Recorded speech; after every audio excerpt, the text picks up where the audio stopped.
আসসালামু আলাইকুম। আজকে আমি দেখাবো লেটার থেকে বাইনারিতে রূপান্তর। নিচে পেন্সিল শব্দটি লেখা আছে, পেন্সিলের পি, পি এর ১-২ গাণিতিক অক্ষরে পি এর মান হয় ১৬, এভাবে ই এর মান ৫, এভাবে বাকিগুলোর মান লিখছি।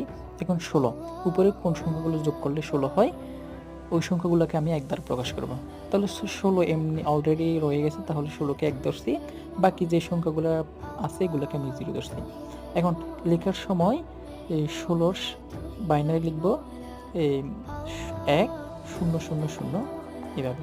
ঠিক ওইরকম ৫-এর বাইনারি সংখ্যা উপরে কোন সংখ্যাগুলো যোগ করলে ৫ হবে, তাহলে ৪ আর ১ যোগ করলে ৫ হয়, তাহলে ৪ হবে অন, অর্থাৎ ১ দ্বারা প্রকাশ করবে।